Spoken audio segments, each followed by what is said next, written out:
There's never a dull moment when it comes to Minnesota sports. Whether it's positive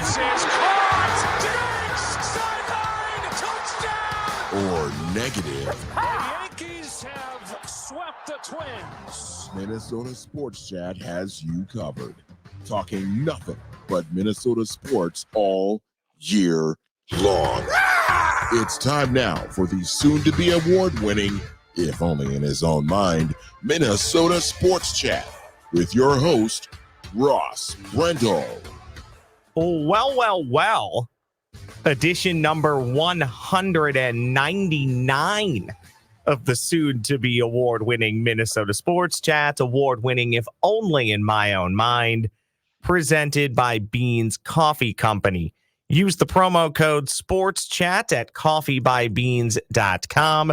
That's SPORTSCHAT at coffeebybeans.com to save some cash on some absolutely delicious coffee. Cheers to you as we record this pod. Well, cheers to Daniel House as well, because as we record this pod, I am sitting here sipping on some lovely Beans coffee. I think House has some coffee fired up too out of a lovely snowman mug. How you doing, my guy? Doing lovely. Just coming off National Signing Day. Transfer portal mania continues. Life's going good, man. I'm also working at home the holiday theme mugs. I got a snowman, I got a Santa bear, I got snowflakes, I got a presents cup. Truly is the most wonderful time of the year. This will be the last pod before Christmas and the Quick Lane Bowl. So Daniel House at Daniel House MN on the X Machine joining. We'll talk some Quick Lane Bowl. We'll talk Gophers recruiting. First and foremost, thank you for joining me and my guests all year long here in 2023.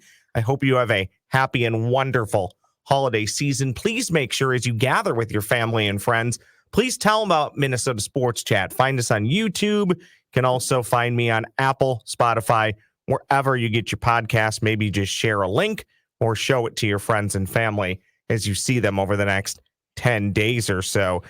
Daniel, I can make you one promise on today's podcast, okay? One promise. It's all I can do for you. One promise. One promise. Here it is. Don't worry, Daniel. I'm keeping the under. Don't worry, Daniel. I'm keeping the under. Walk us through this. Aside from the recruits that PJ read page by page, I believe there was 25 of them.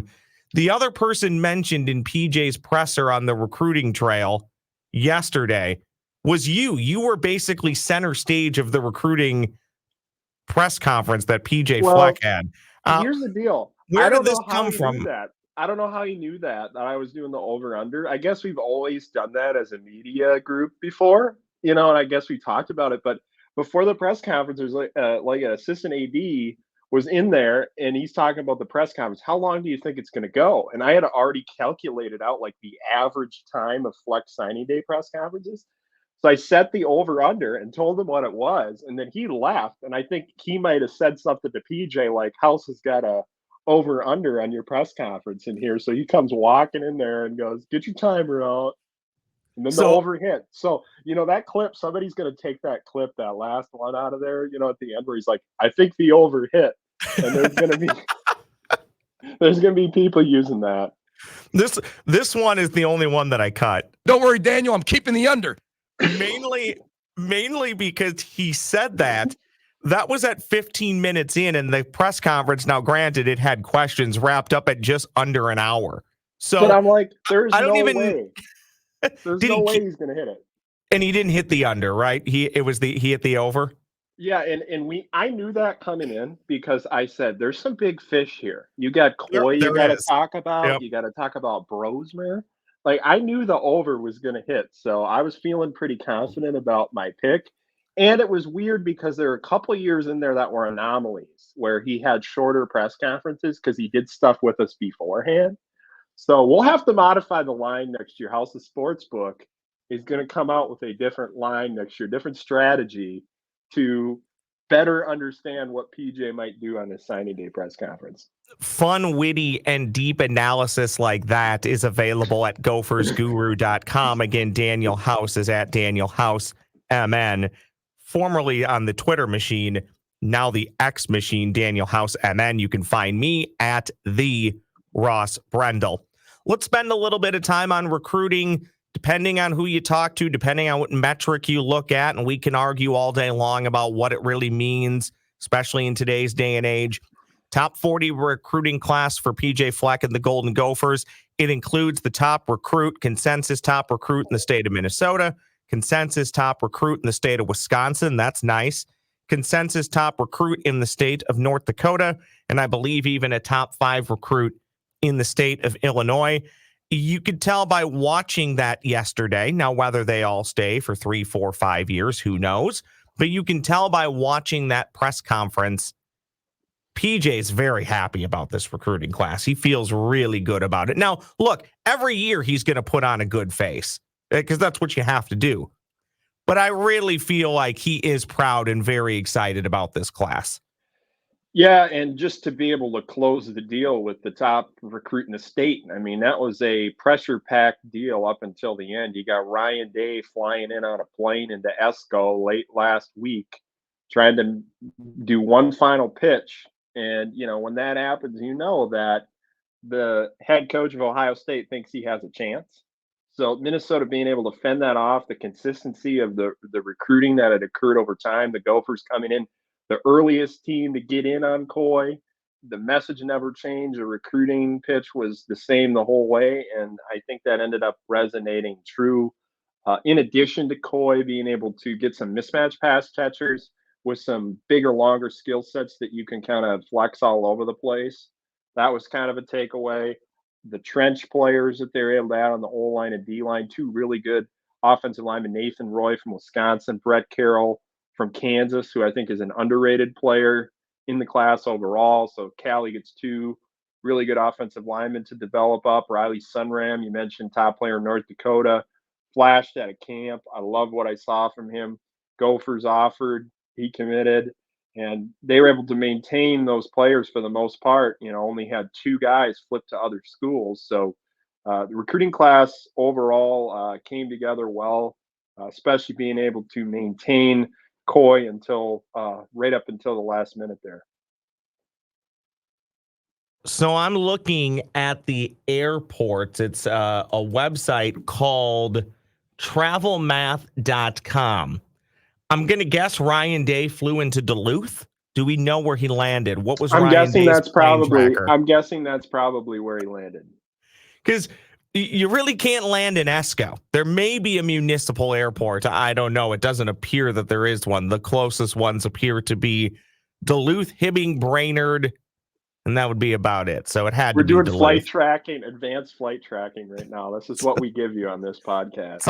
It's all part of the recruiting trail. I want to talk about the 3 number ones. Again, consensus number ones: Minnesota, North Dakota, Wisconsin, and even we believe a heck of a tight end out of Iowa. Yep. How important is that to continue to win?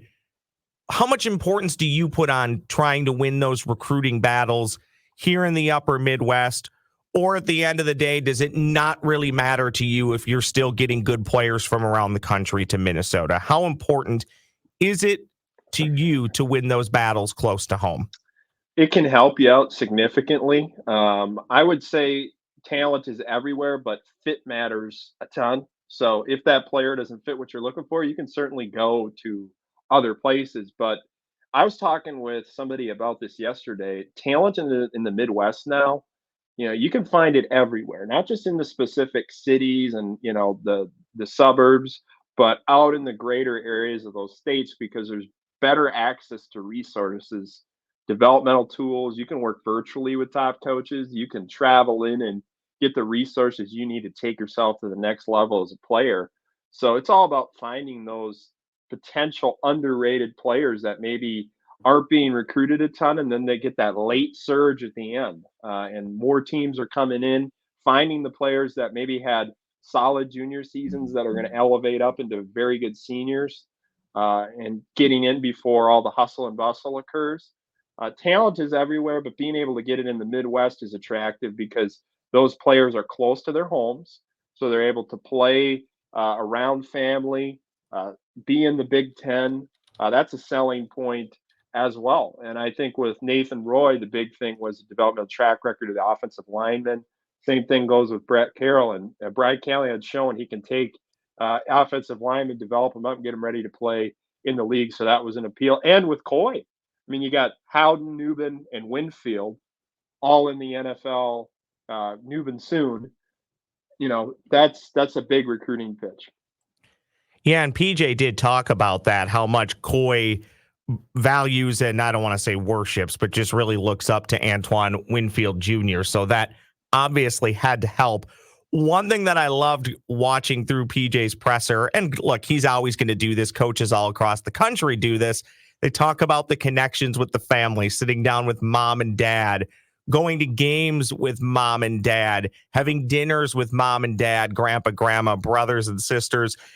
And PJ specifically talked about, the Drake Lindsay family going to the state championship game and sitting next to Drake's dad and talking strategy. And his dad would say, "What would you do here, coach?" In his Southern accent. But then PJ also tells the story. Every time he would see Drake's dad, he'd always be wearing an Arkansas shirt because he went to Arkansas. He was a Razorback. I believe the daughter plays basketball for Arkansas. Yep.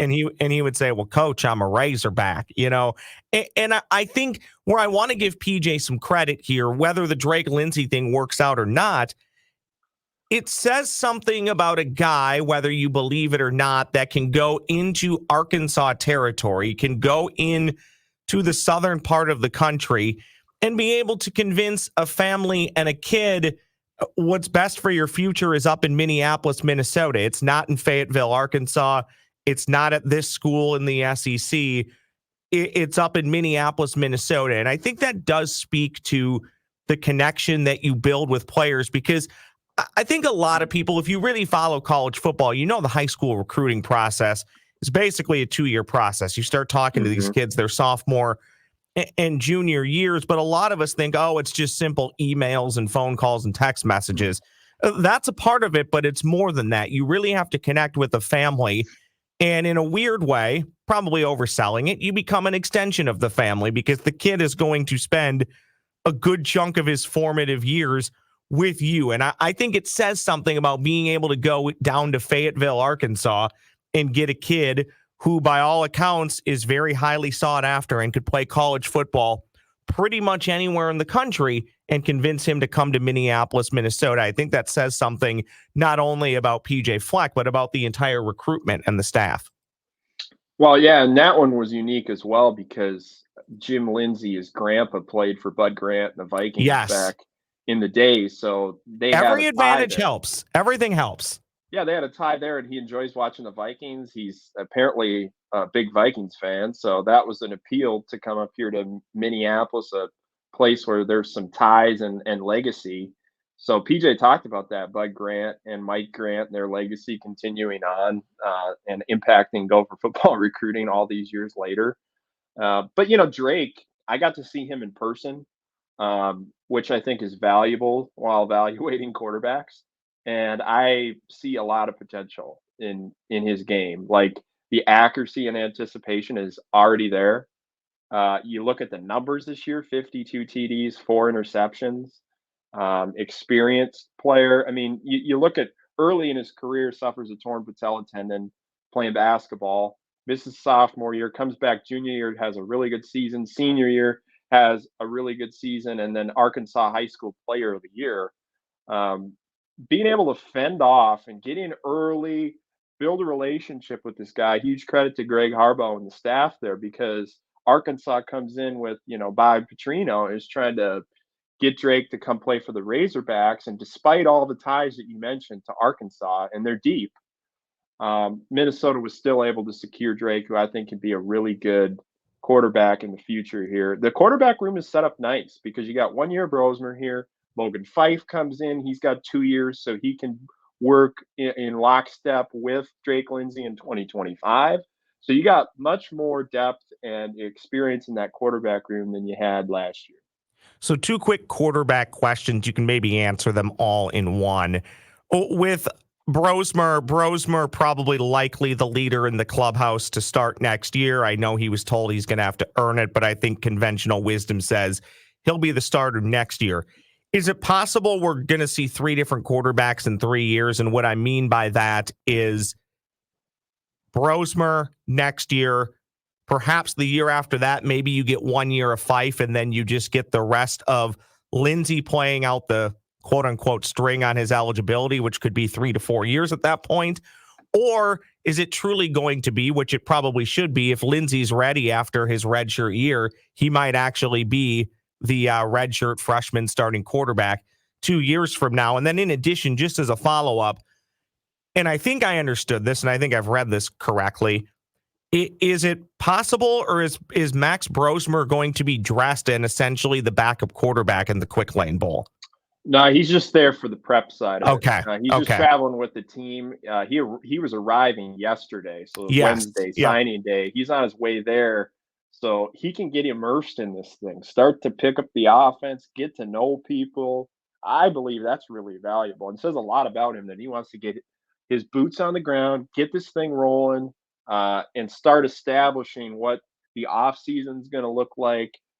And the schematic side of it, where he gets to start picking up the language that is Minnesota's offense. Like you said, there's a lot of similarities in the offensive structure with mid and inside zone rushing schemes, under center play action stuff. A lot of the core concepts that Minnesota likes to run RPO. He did some of that at New Hampshire. So that will help significantly in the process. And you mentioned, what does the future of the quarterback room look like? I think there's options, which is a good thing, because Brosmer obviously going to be the starter this year, projection, and then Fife and Lindsey. You keep developing Lindsey over the next year, see what he's got. I would bet on Lindsey probably, potentially. I mean, this is just a projection, being ready to rock and roll in 2025. But having Fife, who started 6 games, appeared in a lot of them, worked with some good quarterback minds. I mean, Kalen DeBoer, Ryan Grubb, Jeff Tedford, that's attractive. The minds that he's been around, I think that's valuable. He's got some play extension ability, some quarterback run component. So maybe you're able to install some of those packages for him as well. So quarterback room, I think, has options moving into the next 3 years, depending on the development of Lindsey, which I think is going to go quite well. Don't worry, Daniel, I'm keeping the under. How'd we do? Did we hit the under on recruiting talk? Oh my gosh, that you're going to use that one all the time, aren't you? I'm gonna hold on to that for a while. It was the way he looked at you, and I think he believed it. I think he actually believed he was going to hit the under, which is part of the brilliance of the bit. Shoot. Don't worry, Daniel, I'm keeping the under. Okay, that's all I got on that. Let's switch gears just a little bit. I will tell you, I have been fully entrenched in bowl season. I think we're 8 bowls in right now. I think I've watched bits and pieces of all of them outside of the inaugural and last famous Toastery Bowl. Thought it was fun to see Chad Pennington and Josh McCown's kid play in the Frisco Bowl a few nights ago. As we record this on Thursday, we got a bowl game tonight. We got a bowl game on Friday. I think we have 6 or 7 on Saturday. Saturday is when the fun really begins, and then it's the sprint to the new year and the college football playoff. I'll say this as we approach the Quick Lane Bowl. I'm probably more excited than I was a few weeks ago. If people recall, I was never on the Gophers shouldn't go. What did they do to deserve a bowl game? Well, the reality was, if the Gophers didn't go to the Quick Lane Bowl, somebody else was going to go. I think it likely would have been Mississippi State. Again, we can argue all day long about whether having more practices actually makes a difference for next year. My logic is, well, I don't understand how it can possibly hurt unless you have a catastrophic injury. So I'm all for going to the Quick Lane Bowl. If the Gophers lose, whatever. If they win, okay, that's probably a nice way to finish a season off that was a bit of a clunker and very disappointing. But you have to be happy for guys who are going to get a chance to play in this game, and a chance to play more than perhaps that they would have because of opt-outs and transfers. And one of those is at the quarterback position. You can't not help but be happy for a Minnesota kid in Cole Kramer, who grew up cheering for the University of Minnesota and will now lead them out for his quote-unquote chance at one shining moment, taking on Bowling Green 2 o'clock, December 6th in Detroit, Michigan. The Gophers attempt to become three-time Quick Lane Bowl champions. Here's Cole Kramer on that game and the preparation. Yeah, after the Wisconsin game, I kind of had my mind made up that I was going to be done. Just with everything going on in my life, getting married, having to plan that, and then, moving and, finding a full-time job. There's lots that goes into it. And the coaches were extremely supportive about that. And with that, they knew where I was coming from. Obviously, there was some roster movement and, got some calls and, that I would be the starting quarterback. And, as a kid that grew up in Minnesota, that was my dream ever since I was little. So, it was an obvious yes. And, just can't wait to get out there with the guys I've been with the past 4 to 5 years, and get an opportunity to play. No real deep insight here, Daniel. And again, I don't really think the outcome matters other than once the ball's kicked off. I think you'd rather win the game than not. I feel like the Gophers are going to win this game. I just think because being bigger, stronger, and faster, I think they'll come up with a game plan that works for Cole Kramer, probably not ask him to do a ton. He'll probably mix in the run game a little bit. I think the team, Cole Kramer, will run a bit. I think the team will rely heavily on the run game. I think they'll do enough in the passing game. I expect even with the departing Joe Rossi, or the department, if that's the word, of Joe Rossi, I think the Gopher defense, I don't know how good they'll be, but I think the matchup against a MAC offense will help. So I like the Gophers' chances to win this game for whatever that is worth. Yeah, and I would say the big thing that I'm watching for in the game is Bowling Green's propensity to commit a lot of penalties, averaging 7 penalties per game, which is in the bottom of the country, averaging 63 penalty yards per game. That's 15th worst in the FBS. Gophers have committed just 3 penalties per game on average and 28 penalty yards per game, which is 3rd best in the FCS or FBS. So that's one of those things where that penalty yardage can make a huge difference in the outcome of the game. I also think taking care of the football is a big factor. Bowling Green, 2nd most takeaways in the FBS, 4th most interceptions. So PJ always says ball is the program. This is definitely going to be one of those games where it matters even more. Being able to play and tackle well on the perimeter, limit yards after the catch. This is an offense that's predicated on getting the ball out in space, getting the ball to receivers moving away from the defense, perimeter screens, RPOs, power read, play fake type of stuff, some gap schemes and counters, along with all the things that they want to do in the passing game. It creates challenges for your discipline and tackling fundamentals. On the other side, I think it's all about, one of those things where I watched Bowling Green play, multiple occasionally with their front. They lost Jalen Husky in the secondary, cornerback that went to Maryland in the portal recently. So keep an eye on the secondary. Minnesota should be able to run the ball in this game. Looking at the film, some of the things teams are able to do against them and the numbers. This is one of those matchups where Minnesota should be able to win the line of scrimmage. And we'll see how the game plan's built. I was saying this yesterday that it's hard to project these bowl games because you don't know who's going to play, who's opting out, who's injured, the portal stuff plays into it. So you almost have to look at team metrics. And then in those cases, there's times where, you got a young guy in a spot and he makes a mistake and there's a big play. That's why I think bowl game projections are hard this year, Ross. We mentioned that during the bowl show, but you just don't know what to expect. It's about learning experience. I think that's the takeaway. You're going to see a lot of young players on the field, and that's the point of the bowl game. Get those guys some experience. Well, it's also hard to project these games because even if you do look at who's opting out, who's transferring out and not playing, who's transferring out and still playing, how much are they really into the game? And then you factor in the human element.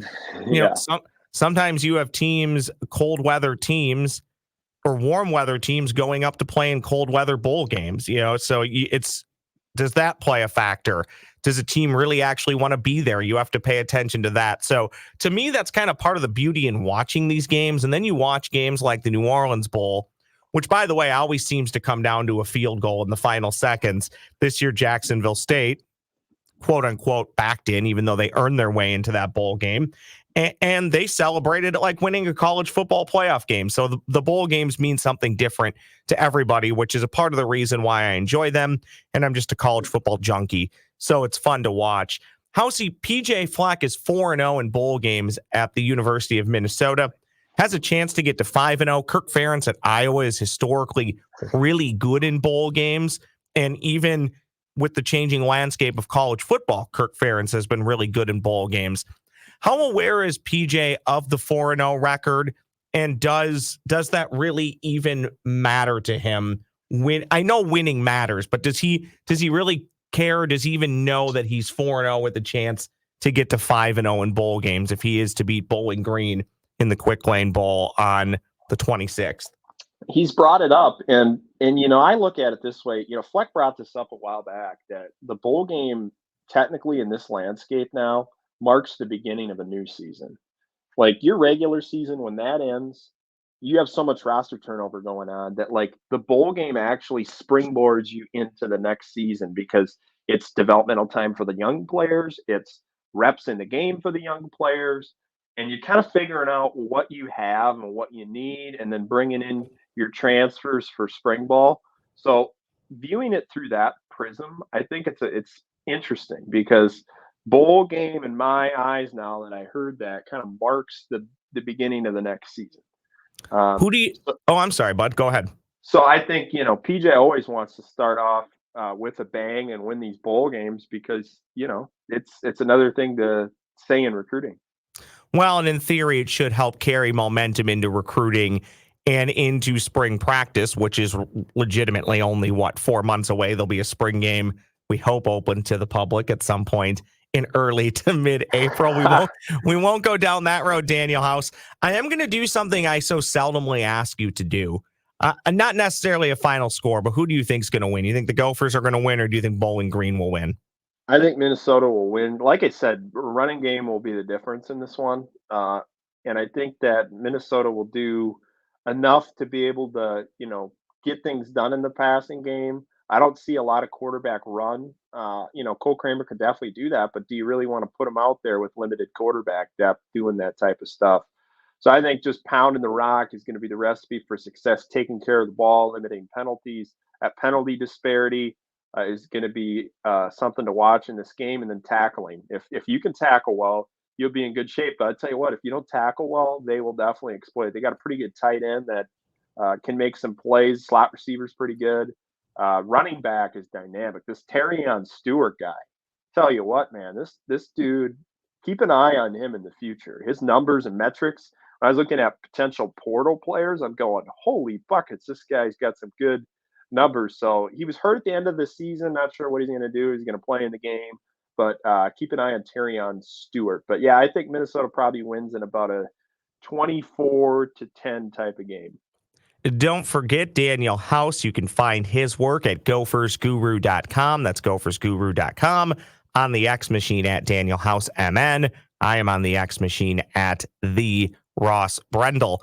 One quick hitter for you on the way out the door. I'm actually heading to Willem Arena for the third time this year to watch the Gophers take on an also-ran.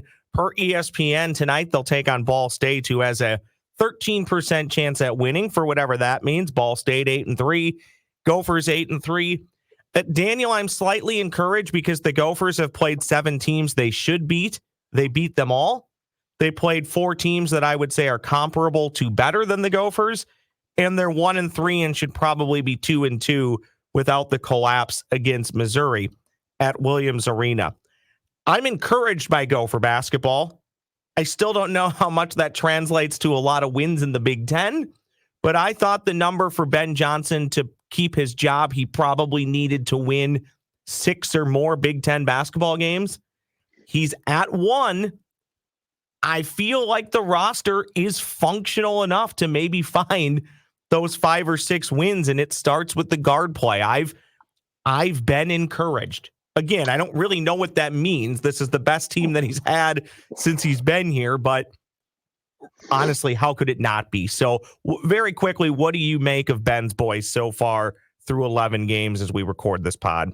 Yeah, Elijah Hawkins, man, being able to distribute the ball, assist rate's really high. Being able to kind of be the catalyst, I think he's eased into it over the last like 4 or 5 games, finding stride, getting used to what Minnesota wants to do. Right now, they're shooting the ball well, 56% effective field goal percentage, 20th in college basketball. Doing good things on defense with effective field goal percentage as well. I think that's going to be the key on the defensive end. There's just some lapses from time to time on that end of the court that I think they'll have to tune up. But when you look at, I've been starting to watch Big Ten basketball when I have time, going through watching teams every night, and I feel like the conference might be down a little bit this year.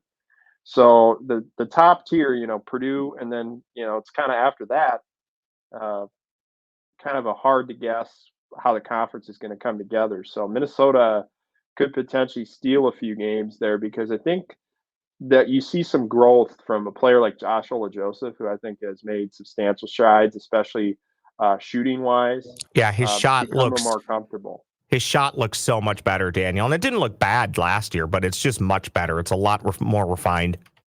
Yeah, and I'm hoping for the best for Braden Carrington. I'm glad he's stepping away to take some time for himself. But man, he was such a great defender. I thought he was doing a really good job on the defensive end of the court. So hopefully he'll be able to come back soon here when he's ready. But they have more depth on this team to be able to bring some guys in off the bench. Parker Fox has given them a jolt occasionally. That's been the Achilles heel of this team in the past. I'd say is just the guard play, like you said last year, and then the bench not being deep enough to have some skill sets come in the game. Dawson Garcia doesn't sound like he's going to play tonight, but he'll be back after this long break here. It's probably a good decision to put him on the shelf here and kind of let him heal. Anything dropping between now and the mighty Quick Lane Bowl that people need to know about at gophersguru.com? I know there's a lot on recruiting there right now. Man. Bowl game preview coming soon. Also, recruiting guide for 2024 is out there. It's like 4,000 words on the recruiting class. All the transfer breakdowns as well are out there. So $5 a month, gophersguru.com. House, you are the best. Thank you so much for joining me pretty much all year long in 2023, and I know we'll do it again in 2024. Thank you, buddy. Merry Christmas and happy holidays to you. Happy holidays to you as well. Have a good Christmas. And that's Daniel House, gophersguru.com, and don't forget as well on the X machine, Daniel House MN. In closing, need to remind you, please support those that support Minnesota Sports Chat. That includes my friends at Beans Coffee Company. The website is coffeebybeans.com. Use the promo code SPORTSCHAT and you'll save at checkout. They ship for free on all orders of $35 or more. Some great small batch coffee. And if you're in Minnesota, it's made locally right here in Mankato. So why not support a Minnesota company? Coffeebybeans.com. Use the promo code SPORTSCHAT. I'm Ross Brendel saying thank you so much for listening. Row the boat, Sky Yuma, go Gophers. We'll talk again real soon.